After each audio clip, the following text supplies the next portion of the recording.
나의 임금님이신 하나님, 내가 주님을 높이며 주님의 이름을 영원토록 송축하렵니다. 내가 날마다 주님을 송축하며 영원토록 주님의 이름을 송축하렵니다. 주님은 위대하시니 그지없이 찬양받으실 분이시다. 그 위대하심은 측량할 길이 없다. 주님께서 하신 일을 우리가 대대로 칭송하고 주님의 위대한 이적을 세세에 선포하렵니다. 주님의 찬란하고 영광스러운 위엄과 주님의 놀라운 기적을 내가 가슴 깊이 새기렵니다. 늦가을 분위기가 물씬 풍기는 요즘입니다. 저는 매일매일 이렇게 아름다운 늦가을을 허락하신 하나님께 감사하면서 하루하루를 보내고 있습니다. 그 분위기와 잘 어울리는 시 한 편을 읽어 드리려고 합니다. 잘 들어보시길 바랍니다. 가을이 툭툭 몸을 털고 일어나 나에게 손 내밀어 악수. 다시 만나자는 스산한 약속의 말은 라디오에서 들려오는 익숙한 노래의 아득함. 마지막 미소를 온 천지에 뿌려놓고 바스러지면서 잘게, 더 잘게 웃으며 사라진다. 한바탕 사라진다. 시의 전문입니다. 사라진다는 말을 사라진다로 풀어낸 것이 인상적입니다. 근데 여러분, 이 시 어딘지 모르게 좀 유치하다는 생각 안 드십니까? 아니, 괜찮았습니까? 시가? 네. 이 시가요, 어느 시인이 쓴 것이 아니라 제가 쓴 겁니다. 네. 아마 눈치채셨을 텐데 시가 조금 수준이 좀 떨어지는 것 같다 이런 느낌 있으셨을 거예요. 아니 가을날 좋아하는 건 이해하겠는데 무슨 늦가을에 시심이 동했는지 이런 시를 썼나? 아닙니다. 다 이유가 있습니다. 혹시 벌써 눈치채신 분도 있겠지만 제가 쓴 시에 아주 놀라운 특징이 있습니다. 각 행의 첫 단어가 중요한데요. 가을, 날개, 다시, 라디오, 마지막, 바스러져, 사라진다. 가나다라 마바사. 가나다라 마바사로 시작하는 시입니다. 제가 이걸 쓰느라고 얼마나 고생을 많이 했겠어요. 시간도 오래 걸렸습니다. 인터넷에서 가나다라 마바사로 시작하는 시를 찾아봤는데 안 나와가지고 제가 진짜 고생하면서 이런 시도를 해본 것은 오늘의 시편 145편이 그런 시라는 것을 여러분이 느낄 수 있도록 해드리고 싶어서입니다. 히브리어 알파벳이 22개인데요. 알렙, 벳, 김멜, 달렛, 해 이러면서 신학교에 들어간 학생들이 히브리어를 그렇게 배웁니다. 우리말 성경으로는 거의 잘 알 수가 없지만 시편 145편은요. 히브리어 알파벳 순서대로 가나다라 마바사 하듯이 그 순서대로 각 행의 제일 앞 단어를 사용한 그런 시입니다. 여러분들 굉장히 미심쩍어 하시는 표정이기 때문에 제가 직접 보여드리겠습니다. 1절에 보면은 왕이신 나의 하나님 내가 주님을 높이며 라고 하는데 높이다 라는 말이 알렙으로 시작합니다. 2절에 보면은 날마다 라고 이렇게 되는데 거기 이제 그 전치사 브가 나와서 베트로 시작해요. 3절에 보면은 위대하시다 갓돌 이렇게 나오는데 이것은 세 번째 알파벳인 기멜로 시작하는 말이에요. 4절 대대로 from generation to generation 이란 말은 달렛으로 시작합니다. 그리고 5절에 나오는 위엄이라는 말이 해라는 알파벳으로 시작해요. 그러니까 쫙 이 시를 히브리어로 보면은 알파벳 순서대로 쫙 이렇게 시작되는 그 아름다운 모습을 보고 감탄할 수 있게 되는 것이죠. 다만 22개 알파벳에서 영어의 N에 해당하는 눈이라는 말로 시작하는 절이 없기 때문에 시편 145편은 21개 절로 끝이 납니다. 여러분, 오늘 본문 외에도 시편에 보면은 총 7개의 시편이 알파벳 시편입니다. 대표적인 게 시편 119편, 하나님의 말씀을 찬양하는 시가 각 연이 이렇게 알파벳으로 이렇게 되어 시작하고 있죠. 왜 이런 식으로 노래를 지었을까? 한번 생각해 봅니다. 일단 교육적인 면에서 좋았을 것 같지 않습니까? 글자를 처음 배우는 아이들이 이런 노래를 부른 겁니다. 왜 유치원 가면 아이들이 가나다송도 부르고 그리고 ABC송도 부르잖아요. 그렇게 하면서 단어도 익히고 여러 가지 다른 어떤 어휘들도 늘리게 되는 거겠죠. 알파벳으로 된 노래를 부르면서 글도 익히고 하나님을 향한 신앙도 키워나갈 수 있었던 것입니다. 자, 그런데 저는 단순히 교육적인 목적 말고도 더 깊은 뜻이 여기에 담겨 있다고 생각합니다. 알렙, 벳, 김멜, 달렛, 해, A, B, C, D 이렇게 알파벳을 하나하나 열거해 가면서 거기 기초해서 시와 노래를 만드는 것은요, 모든 어휘의 원천이 하나님과 이어져 있음을 고백하는 것입니다. 알파벳 시편은요, 우리가 평생 그 안에서 살아가는 이 언어라는 세계의 근원이 하나님이시며 그 언어라는 세계의 궁극적인 목적이 하나님을 찬양하는 것임을 드러내 보여줍니다. 모든 알파벳, 우리가 사용하는 모든 자음과 모음이 하나님을 송축하기 위해서 쭉 나열되어 있음을 가장 잘 보여주는 것이 알파벳 시편이다. 이렇게 얘기할 수 있을 겁니다. 그래서 모든 것이, 인간의 모든 언어와 이 세상에 있는 모든 것이 하나님을 찬양한다, 하나님의 말씀에 집중한다는 것을 보여주기 가장 좋은 도구가 알파벳을 쭉 늘어뜨리면서 시를 짓는 것이겠죠. 그래서 시편 145편에 가장 많이 등장하는 단어가 바로 히브리어로 콜, 그렇게 부르는데 모두라는 뜻입니다. 모든 피조물아, 모든 인간들아, 모든 나라야, 숨쉬는 모든 것들아, 하나님을 왕으로 찬양하여라, 이렇게 말하고 있는 것입니다.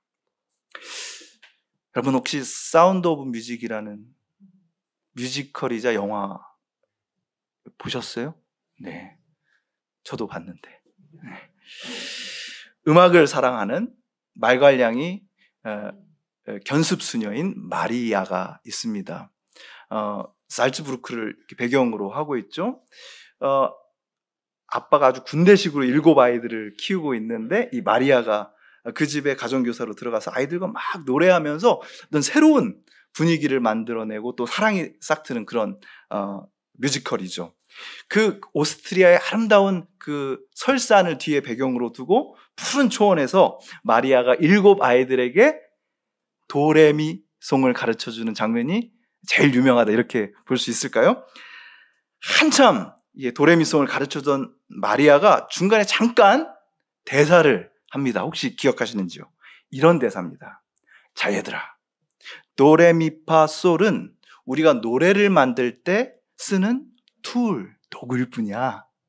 근데 일단 이걸 머릿속에 가지고 있으면 너는 수백만 개의 다른 선율을 만들어낼 수 있단다. 그러면서 다시 2번째로 이제 더 아주 신명나게 도레미송을 부르죠. 도레미파 솔라시도, 가나다라 마바사, 알레벳 김멜 달레텟. 언어의 기초가 되는 자음과 모음을 가지고 저와 여러분도 수백만 개의 아름다운 노래를 짓고 부를 수 있음을 저는 확신합니다. 여러분, 우리에게 남겨진 나날들, 우리가 살아갈 오늘, 내일, 모레는 바로 그 노래를 믹스업 만들어서 부르라고, 그 노래를 새로 지으며 살아가라고 하나님께서 우리에게 허락하신 시간임을 믿으시기를 축원합니다. 알파벳 C. 그 중에서도 시편 145편이 처음부터 끝까지 강조하고 또 꽉 붙잡고 있는 주제는요, 하나님은 왕이시다라는 겁니다. 왕 대신 그리스도의 주일, 왕국주일하고 정말 잘 맞는 시편이 아닐 수가 없습니다. 근데 사실 시편 145편을 그냥 읽으면요, 그냥 늘 알던 내용이네, 특별할 것이 별로 없네, 이런 생각이 들기가 쉽습니다. 왜냐하면 사실 시편 전체가 하나님을 왕으로 찬양하는, 지속적으로 찬양하는 그런 노래들 아닙니까? 자, 그런데 시편 145편은 특별합니다. 다른 곳에는 왕이라는 말 앞에 정관사가 붙지 않습니다. 근데 유독 145편에만 멜렉, 왕이라는 말 앞에 회라는 정관사가 붙어 있어요. The King입니다. 무슨 뜻입니까? 그냥 왕이 아니라 진짜 왕, 유일하신 왕, 유일무이한 왕이라는 뜻입니다. 자, 그래서 영어로 하면 The King is my God 이렇게 되겠죠? 이렇게 시작하는데 세 번역이요, 나의 임금이신 하나님 이렇게 했습니다. 살짝 부정확합니다. 더 정확하게 하면요, 왕이신 나의 하나님이라고 해야 합니다. 참된 왕이신, 유일한 왕이신 내 하나님. 그런데 시편 145편이 시편의 거의 마지막에 와서 하나님을 참된 왕, 유일하신 왕이라고 고백하는 건요, 그냥 일반적인 시편의 앞부분에서 나오는 하나님의 왕되심에 대한 경배와 찬양과는 조금 다릅니다. 이 고백은 이 세상의 왕들, 인간 왕들에 대한 철저한 실망과 뼈아픈 절망을 담고 있는 고백입니다. 다윗 왕가의 왕들이라고 뭐 별 수 있었을까요? 달랐을까요? 잠깐 기대를 모았지만 솔로몬부터 급전직하로 타락하는 그 왕들을 보면서 이 세상에는 왕이 없다, 하나님만 왕이시다 라고 고백하고 있는 겁니다. 씁쓸한 거죠. 그러면서도 이스라엘 백성의 마음속에는 이 세상 어느 누구도 우리의 왕이 될 수 없다라는 아주 강력한 고백이 자리 잡게 되는 겁니다. 반항적인 거예요. 혁명적인 겁니다. 이 세상에 그 어떤 위대한 제국들이 들어서고 그 황제가 천하를 호령해도요, 이스라엘 사람들의 마음속에는 너는 왕이 아니야, 왕은 하나님이시다 라는 고백이 그 안에 있는 겁니다. 그래서 이 세상의 제국들이 하나같이 이스라엘 사람들을 보면서 싫어했어요. 뭔가 저항적이야, 뭔가 저들은 반항적이야. 왜? 그 안에 너는 왕이 아니야 라는 메시지를 담고 살아가는 사람들이기 때문인 것이죠. 시편 전체를 봐도 1편부터 72편까지 앞부분을 보면은요, 그래도 다윗 왕조에 대한 기대가 좀 남아 있습니다. 그래서 왕이 즉위하는 그런 노래도 나오고, 그런데 73편 이후로 이스라엘이 이제 완전히 멸망한 이후에 나온 시들을 보면은요, 인간 왕에 대한 절망, 처참한 실망감이 점점 짙어져 가는 것을 볼 수가 있습니다. 그러다가 92편 이후에 가면은요, 사람은 우리를 다스릴 수 없어, 하나님만이 우리를 다스리신다, 혹은 하나님께서 고이 선택하신 메시아만이 우리의 왕이다라는 고백이 자리를 잡아나가기 시작합니다. 왕이신 나의 하나님, 내가 주를 높이고 영원히 주의 이름을 송축하리이다.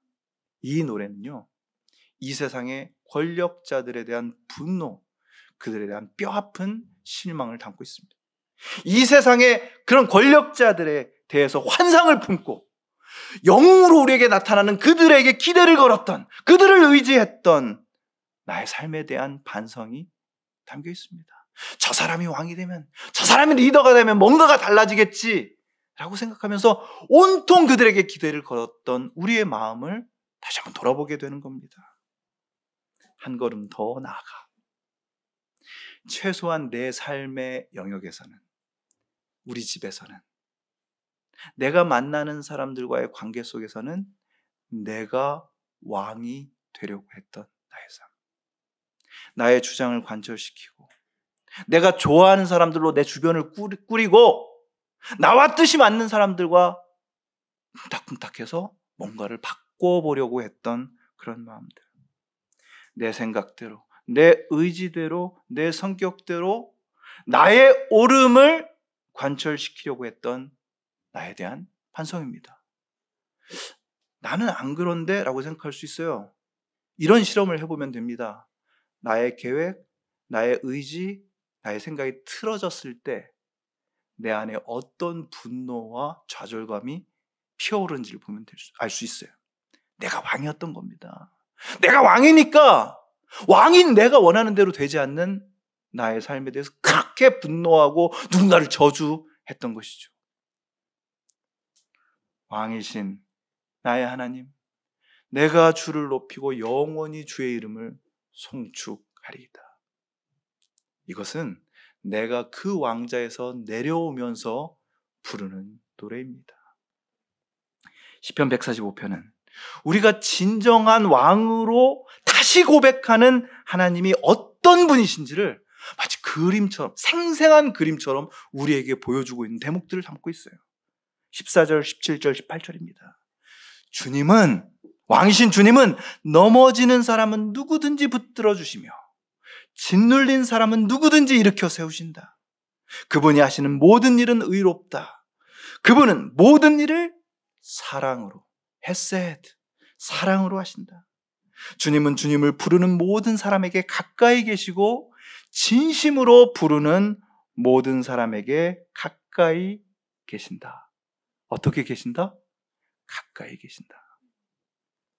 에이, 이게 무슨 왕이야? 이런 생각 안 드십니까? 이게 무슨 왕이에요? 우리 엄마지. 나의 소중한 친구지. 우리가 일반적으로 생각하는 왕은 어떤 왕입니까? 쿨림하는 왕이잖아요. 강력하게 이게 무지한 대중들을 끌고 가서 강력한 나라 만드는 왕이잖아요. 물론 이 세상에도 똑똑하고 정의로운 왕들이 있습니다. 성군이 있는 거죠. 그런데 여러분, 낮은 곳에서 뒹구는 사람들이 그 왕의 존재, 왕의 사랑을 느낄 수 있을까요? 물론 아주 끈질기게 탄원하고 뭔가 탄원서를 올리면 뭐 이런저런 관리들 거쳐서 높은 곳에 있는 사람들 거쳐서 왕의 귀에 들어가긴 하겠죠. 간신히 왕이 그 정보를 듣게 되면 뭔가 조치를 취합니다. 뭐 1년 있다가 몇 개월 있다가 그런 좋지만 취해져도 우리는 성군이라고 그냥 칭송을 하죠. 그러나 여러분, 왕의 특징은 먼 곳에 있다는 것입니다. 구중 심처에 있는 것이죠. 그 옛날이나 지금이나. 그러나 시편 145편이 계속해서 우리에게 보여주고 싶어하는 진정한 왕, 더 킹의 모습은요, 부르면 바로 옆에 와 있는 왕입니다. 목소리를 내는 사람에게, 신음하는 사람에게 곧장 가까이 계신 하나님, 귀 기울이시는 왕, 헤세드, 공경에 처한 사람이 있으면 누구보다 먼저 그 자리에 가서 그의 곁이 되어주는 사랑, 넘어진 사람이 있으면 붙잡아주고 짓눌린 사람이 있으면 얼른 다가가 일으켜 세우는 그런 왕이라지 않습니까? 그 왕, 혹은 그 왕이 보내주시는 메시아를 예언자 이사야는 이렇게 노래했어요. 그는 상한 갈대를 꺾지 않으신다. 꺼져가는 등불을 끄지 않으신다. 그런 왕입니다.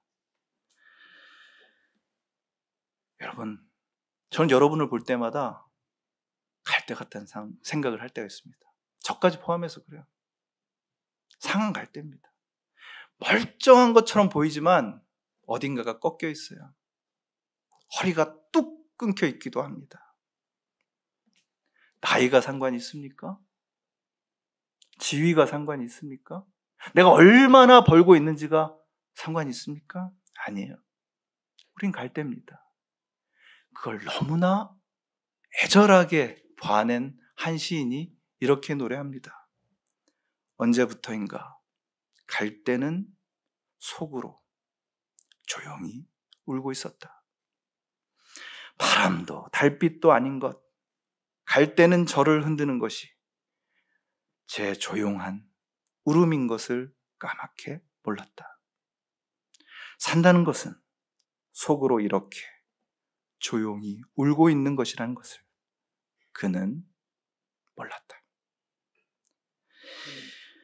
우리가 기다리는 왕, 우리가 노래하는 왕이신 나의 하나님은 이런 갈대들의 속 울음에 귀 기울여 주시는 왕이십니다.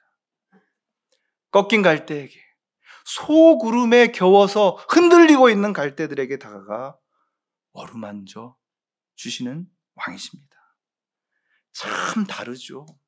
우리가 생각했던 왕, 우리가 생각하고 꿈꿨던 나라와 권세와 영광과는 판이하게 다른 모습입니다.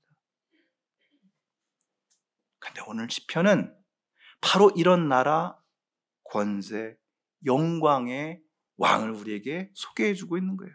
많은 사람들이 얘기합니다.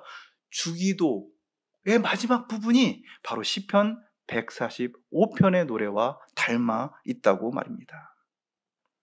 이런 귀 기울임, 함께 아파하는 왕, 곤경에 빠져있는 사람을 보면 어쩌지 못하는 그런 애끓는 마음으로 다가서서 어루만져주는 왕의 위대함, 그런 찬란함, 그런 영광스러운 위엄이 왕의 특징이라고 우리에게 가르쳐 주는 것이죠.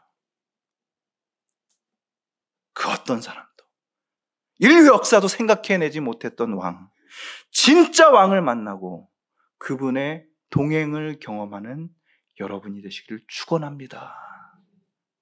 그러기 위해서요, 오늘 시편이 아주 중요한 한 가지를 제시하고 있습니다. 우리 5절 말씀을 같이 한 목소리를 읽어보겠습니다. 시작.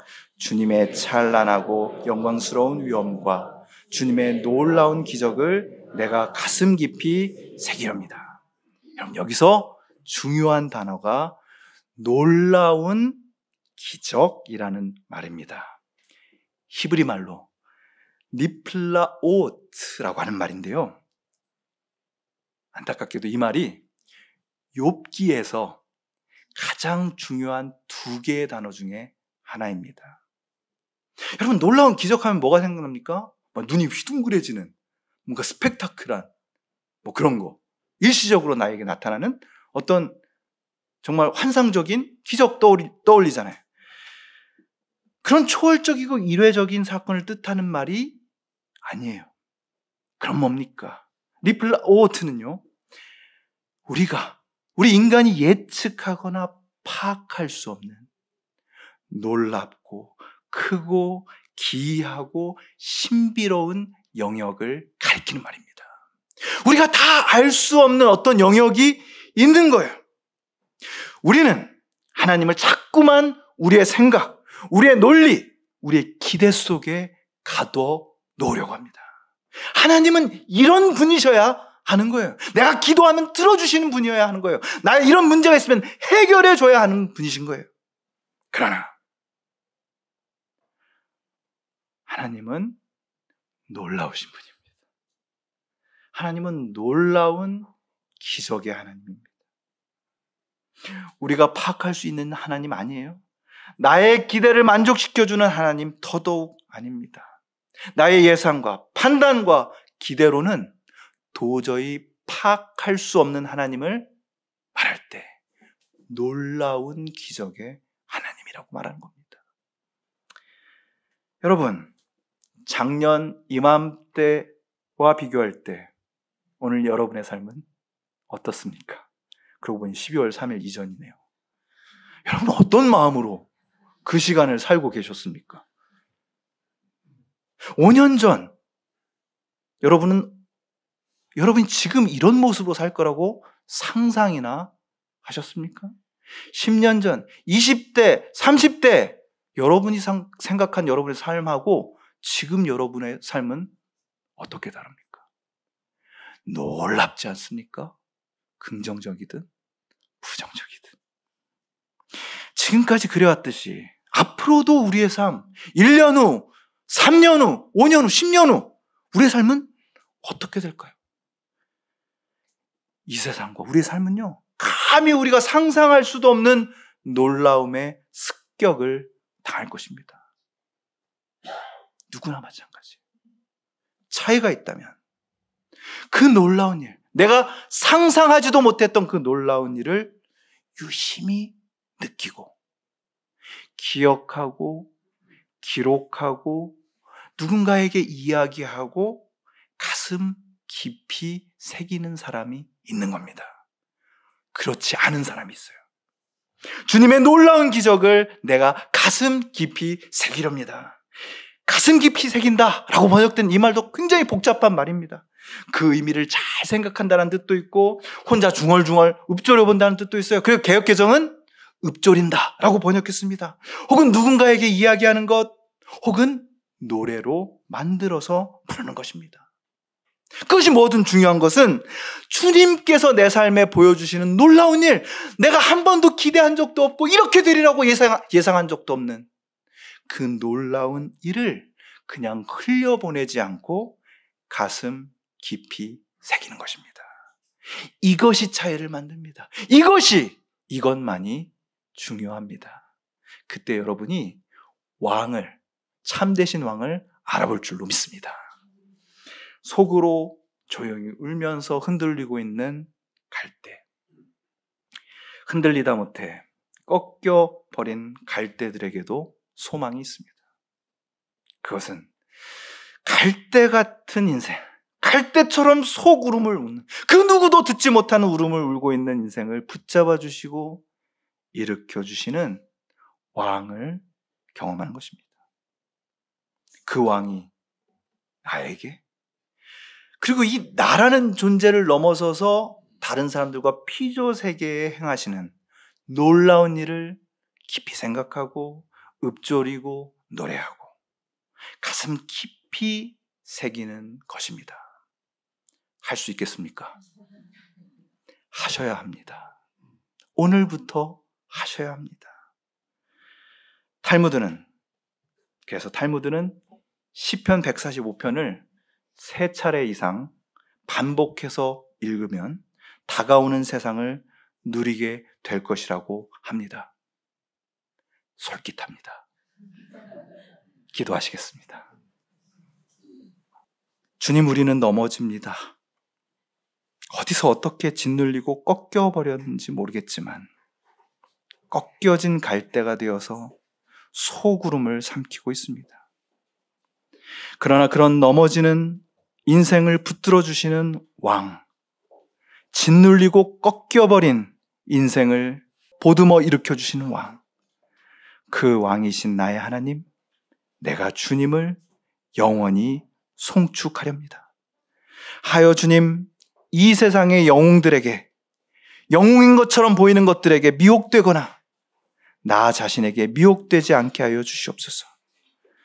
참된 왕이신 주님께서 나의 인생과 온 세상에 펼쳐 보이시는 놀라운 일에 눈과 귀를, 우리의 마음을 열게 하여 주시옵소서. 그 놀라운 사랑을 묵상하다가 무릎을 치며 노래하고 그 사랑의 놀라움을 영원 깊은 곳에 새기는 우리가 되게 하여 주시옵소서. 갈대 같은 인생, 나의 속 울음을 바꾸어 결국 찬양을 만드시는 나의 왕 예수 그리스도의 이름으로 기도하옵나이다.